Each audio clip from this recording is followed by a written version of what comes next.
ನಿವೇಶನ ವಿಚಾರಕ್ಕೆ ಎರಡು ಕುಟುಂಬಗಳ ಹೊಡಿಬಡಿ.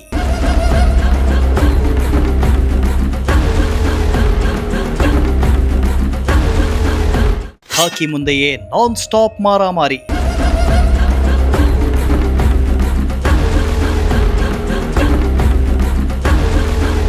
ಇತ್ತೀಚಿನ ದಿನಗಳಲ್ಲಿ ಇಂಚಿಂಚು ಜಾಗದ ಬೆಲೆ ಗಗನಕ್ಕೇರ್ತಾ ಇದ್ದು, ಜಾಗದ ವಿಚಾರವಾಗಿ ಅದೆಷ್ಟೋ ಗಲಾಟೆ ಹೊಡೆದಾಟಗಳಂತಹ ಘಟನೆಗಳು ನಡೆದು ಹೋಗಿವೆ.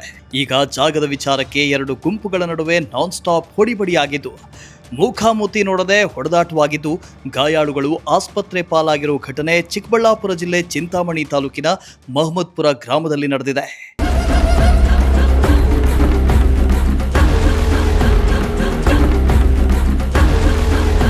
ಚಿಂತಾಮಣಿ ತಾಲೂಕಿನ ಮಹಮ್ಮದ್ಪುರ ಗ್ರಾಮದ ಮಹದೇವಮ್ಮ ಮತ್ತು ನಾರಾಯಣಸ್ವಾಮಿ ಎಂಬುವರ ಕುಟುಂಬಗಳ ನಡುವೆ ಜಾಗದ ವಿಚಾರಕ್ಕೆ ಗಲಾಟೆಯಾಗಿದೆ.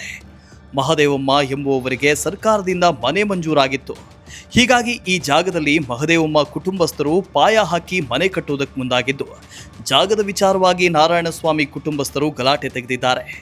ನಾರಾಯಣಸ್ವಾಮಿ ಅವರು ರಮೇಶ್, ನರಸಿಂಹ, ಮಹೇಶ್ ಅನ್ನೋರನ್ನ ಗುಂಪು ಕಟ್ಕೊಂಡು ಬಂದು ಗರ್ಭಿಣಿ ಮಹಿಳೆಯಾದ ಭಾಗ್ಯಲಕ್ಷ್ಮಿ, ಅಂಬರೀಶ್, ಗಿರಿಧರ್ ಅನ್ನೋರ ಮೇಲೆ ಮಾರಣಾಂತಿಕ ಹಲ್ಲೆ ನಡೆಸಿದ್ದಾರೆ ಅಂತ ಆರೋಪಿಸಲಾಗಿದೆ. ಕೂಡಲೇ ಪೊಲೀಸರು ಸ್ಥಳಕ್ಕೆ ದೌಡಾಯಿಸಿದ್ದು, ಪೊಲೀಸರ ಮುಂದೆಯೇ ಗಲಾಟೆ ಮಾಡಿಕೊಂಡಿದ್ದು, ಹಲ್ಲೆಯಿಂದ ಮೂವರಿಗೆ ಗಂಭೀರ ಗಾಯಗಳಾಗಿದ್ದು, ಕೂಡಲೇ ಚಿಂತಾಮಣಿಯ ಸರ್ಕಾರಿ ಆಸ್ಪತ್ರೆಗೆ ದಾಖಲಿಸಿ ಚಿಕಿತ್ಸೆ ಕೊಡಿಸಲಾಗ್ತಾ ಇದೆ. ಕಾರಣದಿಂದ ಜಮೀನು ಅವ್ರದ್ದಂತ sir. Before 40 years 50 years back ನಮ್ಮ ಅಜ್ಜಿಗೆ ಕೊಟ್ಟಿದ್ರು ಸರ್ ಜಮೀನು. ನಮ್ಮ ಅಜ್ಜಿಗೆ ಕೊಟ್ಟಿದ್ರೆ ಅವ್ರೇನು ಮಾಡಿದ್ದಾರೆ, ಮತ್ತೆ ನಮಗೆ ಬೇಕಂತ ಇವರು ಮತ್ತೆ ಬಂದು ನಮ್ಮ ಮೇಲೆ ಗಲಾಟೆ ಮಾಡಿದ್ರು. ಅದು ಯಾರೂ ಇಲ್ಲದೆ ಇರೋದು ಸರ್. ನಾನು ಇರಲಿಲ್ಲ, ನಮ್ಮ ಅಮ್ಮನೂ ಇರಲಿಲ್ಲ, ನಮ್ಮ ಅಕ್ಕನೂ ಇರಲಿಲ್ಲ, ಯಾರೂ ಇರಲಿಲ್ಲ. ಹುಡುಗಿ ಒಬ್ಬರೇ ಇದ್ದಾರೆ. ಟಿ ವಿ ನೋಡ್ಕೊಂಡಿದ್ರೆ ಅವರು ಆ ಹುಡುಗಿನ ಒಬ್ಬನೇ ಆಚೆ ಆಗಿಬಿಟ್ಟು ಇವರೆಲ್ಲ ಗಲಾಟೆ ಮಾಡಿಬಿಟ್ಟು ಇದು ಮಾಡಿದ್ರು.